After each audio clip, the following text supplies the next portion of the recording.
Hello, I'm Kamal Santamaria. This is Counting the Cost on Al Jazeera, your weekly look at the world of business and economics. This week, the Amazon. The rainforest is on fire and a priceless resource is under threat. But behind the headlines is a push by Brazil's president to use the Amazon for more farming and agriculture. So is it time to offset the damage and stop buying Brazilian beef and soya? Also this week, Etihad's global ambitions have left investors nursing the losses. We look at the deal that wouldn't have got off the ground without some help from Goldman Sachs.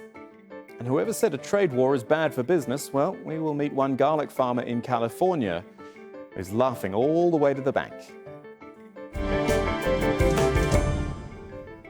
One forest fire, however large, might be considered a natural disaster, something that unfortunately happened.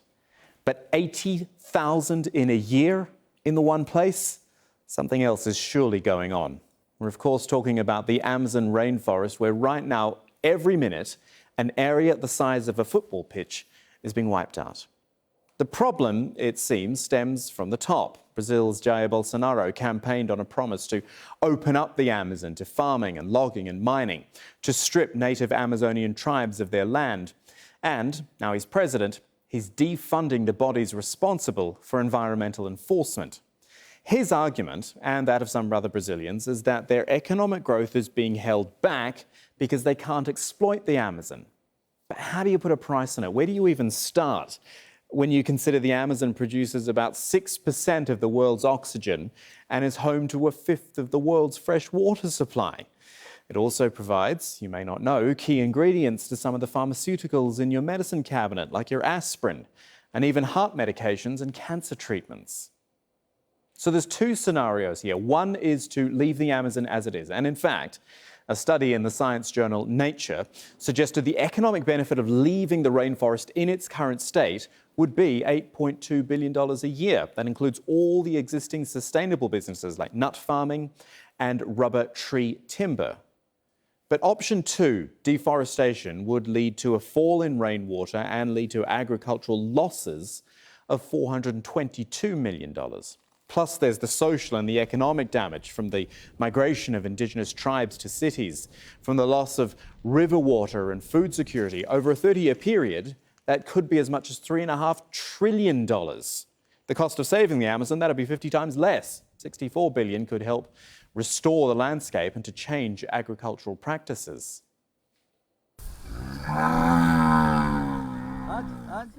But at the heart of the forest clearances is Bolsonaro's desire to increase, as you heard there, beef and soya production. Brazil is the largest exporter of beef to the world. It provides a fifth of the global supply, worth over $6.5 billion in 2018.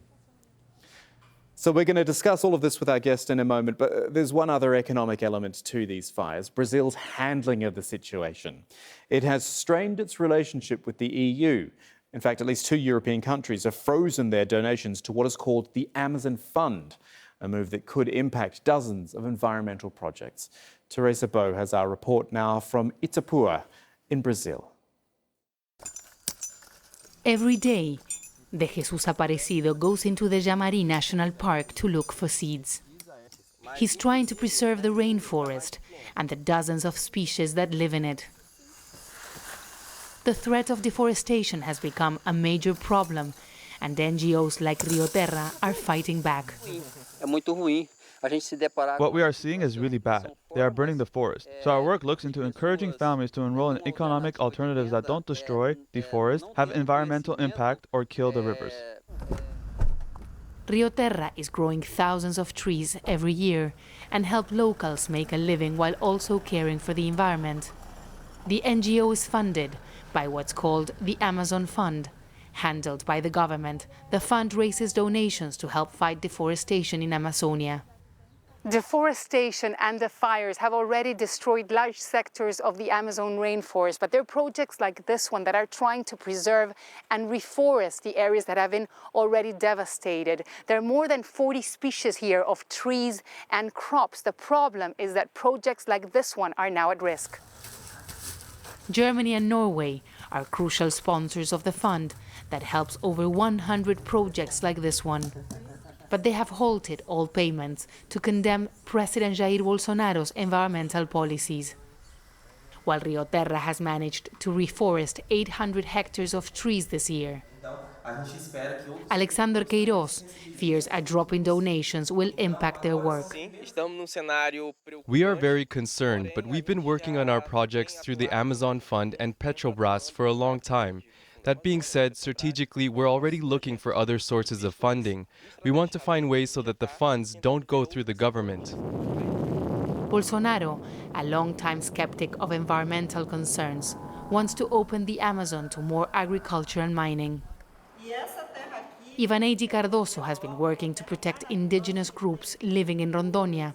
For years, she has been threatened by loggers and miners, but international funding has allowed her to do her work. We have much more work now because the local environmental authorities are committed to the cause but feel alone, threatened, and without support from the government. So we are trying at least to show the world there are people who care about the environment, but we don't have any support. Instead, we are being weakened by the government's narrative. NGOs say they're ready to fight Bolsonaro's attempt to commercialize the rainforest, but need international aid to do so. They say they can protect what Brazil's president will not.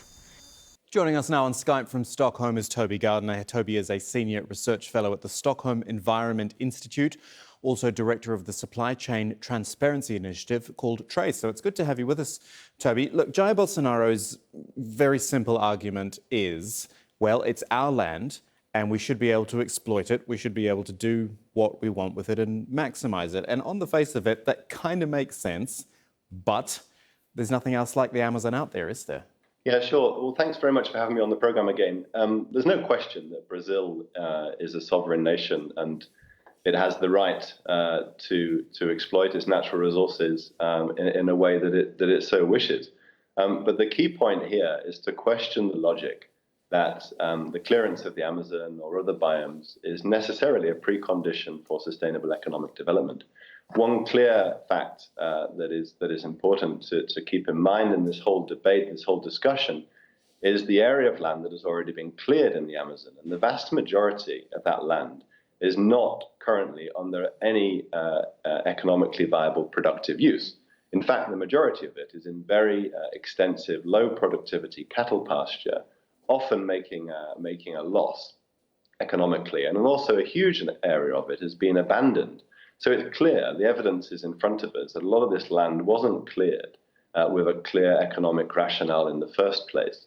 So what Brazil has the opportunity to do is to both make much better use of the land that's already been cleared, of which there is a huge stock available. And the agribusiness community of Brazil is the first to say this, that they have enough land to expand and satisfy their needs, whilst also protecting the remaining areas of Amazon and other native ecosystems that are so vital as well to the economy of Brazil and the well-being of Brazilian people and, of course, the well-being of people across the planet. For those people out there who are conscious about such things and maybe don't want to be part of an agribusiness which is destroying parts of the Amazon, I know I've simplified it there, but for those people like that, is there a way to sort of track the supply chains and to know what's coming from where? So it depends on who you are. The individual consumer, you or I in the shops, it's incredibly hard at the moment to have confidence. If you're wanting to buy a product, take soy. Soy, for a start, is embedded in countless products that we're buying on supermarket shelves. And we're often very ignorant, blissfully ignorant about where it's found. Most soy in the world is used to feed animals. And you're not thinking, actually, when you're eating a chicken burger, for example, that you're also eating soy that may come from the Brazilian Amazon or the Brazilian Sahara. So as an individual consumer, it's extremely hard to know. But what you can do, there is an increasing number of monitoring systems and scorecards that rank and assess the major brands of the world, the major companies that produce and process food and sell it on to retailers, and the major logistics companies that transport and operate that middle part of the supply chain, the Cargills and the Bungys and the Glencores of the world.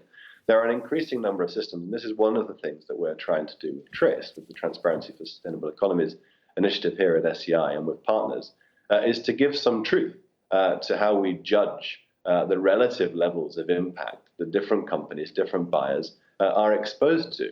And is there room for political pressure as well? The EU is about to sign a trade agreement with Latin America, with Brazil as part of that as well.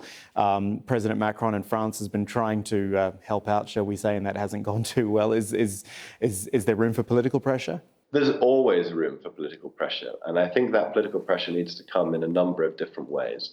It is important, as I'm saying, that the due diligence legislation that I think can really try and expedite, accelerate, catalyze change on the ground through the actions of buying companies.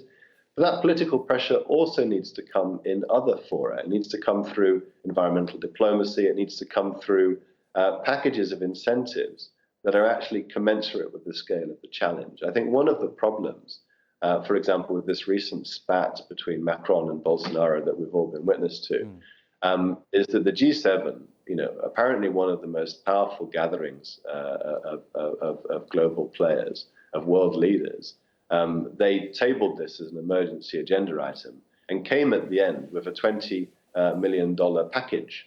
Now that's problematic on two levels. One, it's an almost offensively small amount of money when you think about the scale of the challenge. So it's bound to just stoke the fires of xenophobic resentment of foreign players interfering in Brazil's sovereignty. And secondly, it's targeted at the symptoms of the problem. So putting out fires, if you've got a fire, you obviously need to put it out. But far more importantly, we need to think about ways to avoid those fires being lit and escaping into the forest in the first place.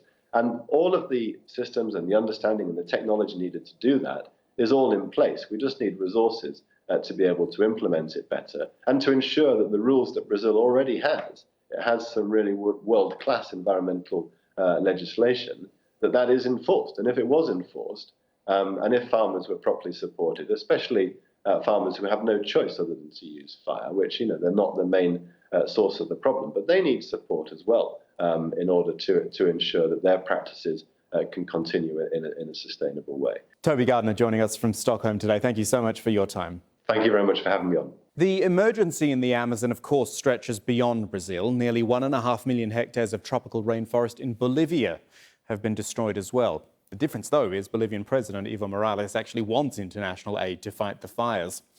And one of the things he's trying to save is the large, diverse number of animals trapped in the flames. Our Latin America editor, Lucia Newman, has more from San Ignacio in eastern Bolivia. A team of Bolivian veterinarians traveled to the Ñembyuasu Reserve, where forest fires have been raging for weeks. Their mission is to try to rescue wild animals which may have been injured. This was the scene the previous night. The fire destroyed everything in its path. But a few animals were saved, like this 2-day-old wild pig whose mother died in the fire. Nature is extraordinary, the way it allows these creatures to adapt in the face of danger and stress and find refuge. An armadillo with burnt eyes, a hawk recovering from smoke inhalation, along with a boa constrictor. They're all receiving treatment at this shelter. Today, the rescuers hope to find more survivors. We're driving in the direction of a huge black mushroom of smoke, which indicates that that's where there's also fire. And we can tell because of the large number of butterflies that are flying away. This area has already burnt to the ground, and there's no sign of life. Dr. Suarez pokes around a serpent hole. If it's deep enough, he says, the snakes may have survived. You can see this is apocalyptic. There's nothing left. These are part of the world's lungs. Now it's nature that's disappearing. Next, it will be us. There's no sign of firefighters here. As you can see, the wind here is absolutely fierce, and it's fanning the flames again in this direction. The plan is to bring a supertanker helicopter here in the next couple of days to leave water for the animals that have survived.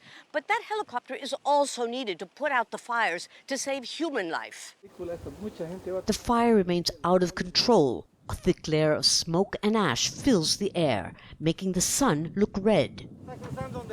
It's too dangerous to stay. And the veterinarians are upset that they couldn't save a single animal.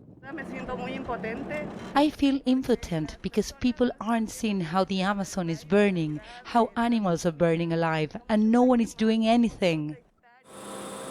While much of the world focuses on the fires raging in the Brazilian Amazon, the devastation here in neighboring Bolivia is receiving far less attention. Even though assistance is desperately needed, not just to put out the fires, but to regenerate this fragile and diverse ecosystem so that what has survived will still be able to live here. We're looking at aviation now, and in this part of the world we often talk about the big three: Dubai's Emirates airline, Qatar Airways based here in Doha, and Etihad from Abu Dhabi. Now, back in 2005, Etihad had some big ambitions to expand, and it began buying stakes in a bunch of airlines that were bleeding cash. It decided to fund Air Berlin, Alitalia, and India's Jet Airways by selling bonds worth $1.2 billion. Now, something like this just wouldn't have been possible without the help of an international investment bank. And that bank just happened to be Goldman Sachs. But as the airlines filed for bankruptcy or collapse, the bonds became worthless, and investors who bought the bonds thought Etihad would step in and repay the debt. Well, now a group of bond owners have hired private detectives to find out how the deal was put together and to recover as much money as possible. So let's talk about this, the questions that have been raised about Goldman's decision to step in when another international bank decided not to help raise money. We're going to London now to talk to Robert Southey, who is the managing director of Southey Capital, a London-based broker. Nice to have you with us, Robert. I think the first thing we should deal with is raising the money in the first place. There is perhaps a misconception that all the Gulf airlines are cashed up and that they're all subsidised by their governments. But I guess this sort of showed that they had to raise capital like anyone else. Etihad, although being state-owned and receiving support, has been loss-making for many years.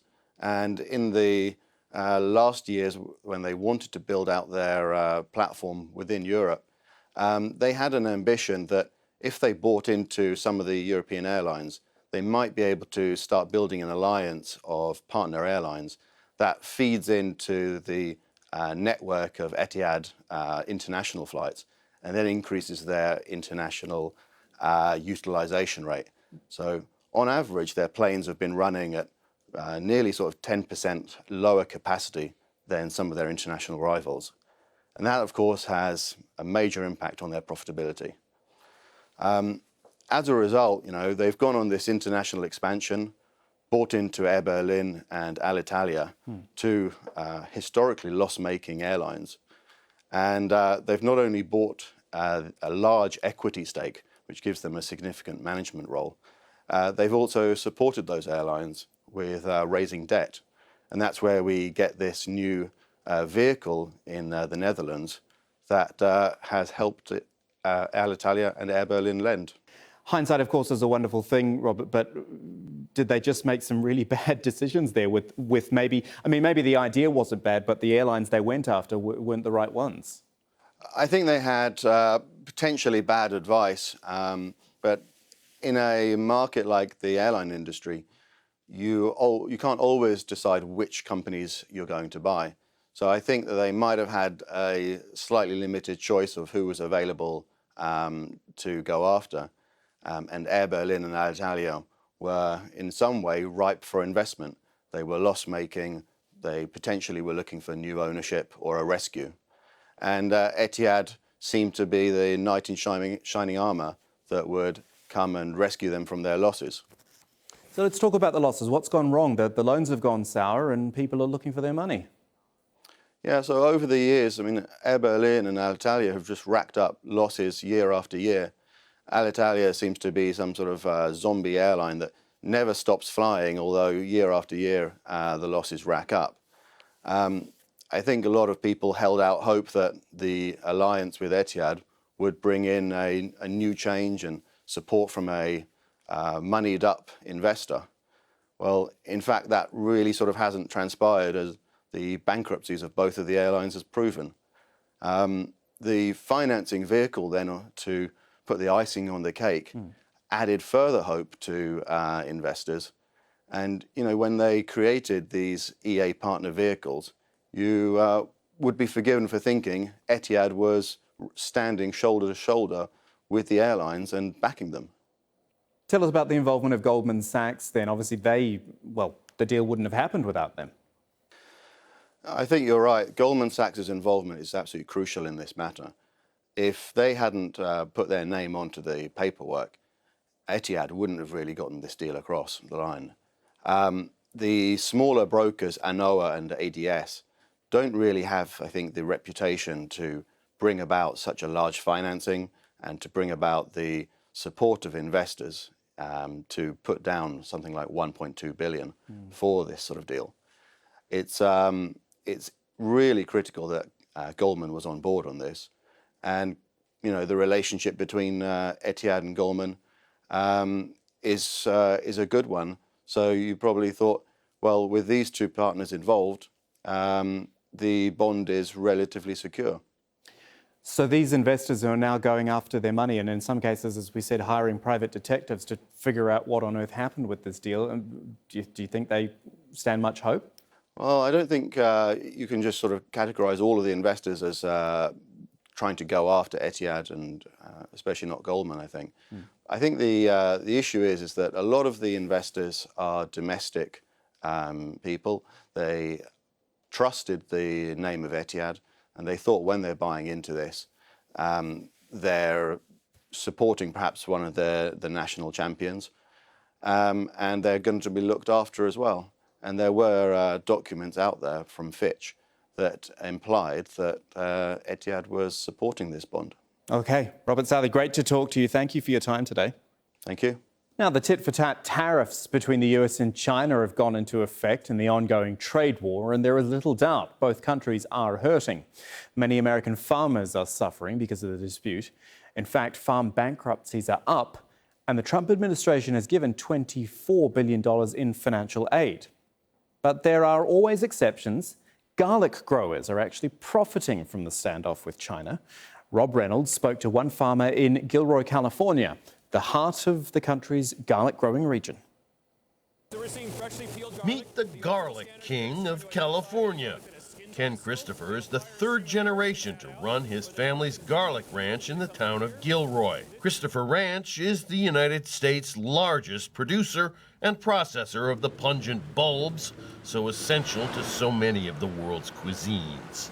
It employs 1,000 workers who earn $15 an hour, good wages for agricultural and food processing work. Christopher took us to his cavernous warehouse just before harvest time. We are currently standing in what will soon be the largest concentration of garlic on the North American continent. So when we start loading this room, which is starting this week, we're gonna have about 50 million pounds in this space alone. That's 22 million kilos. And any way you crush, slice, dice, or saute it, that's a lot of garlic.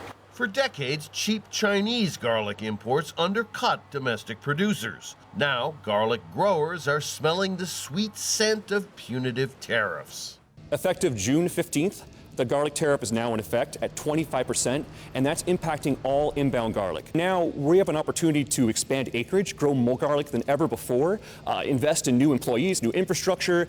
For garlic growers here in California, the tariffs have been great news. But other farmers across the country complain they are the real victims of the China trade war. The vast corn, soybean, and hog farms of the U.S. heartland have watched prices plummet as China stopped buying in retaliation for the Trump administration's tariffs. To limit the economic and political damage, President Donald Trump promises a $16 billion handout to affected farmers. But even the garlic king admits a prolonged trade battle won't be good for the economy. We understand that this trade war, it could stand to hurt a lot of Americans if it drags on for too long. Economists and central bankers are watching with alarm as global trade flows slow, manufacturing shrinks, and confidence sags over Trump's trade war. And the longer it goes on, the economic outlook for workers, consumers, and yes, even garlic farmers will start to stink. And on that fragrant note, that is our show for this week. We'd love to hear from you, though. You can tweet or message me directly. I'm at KamalAJE. You can use the hashtag AJCTC, or you can email us directly. countingthecost@aljazeera.net is the address. And there's more for you online at aljazeera.com/CTC. That takes you straight to our page. which has individual reports, links, and entire episodes for you to catch up on. But that is it for this edition of Counting the Cost. I'm Kamal Santamaria from the whole team. Thanks for joining us. The news on Al Jazeera is next.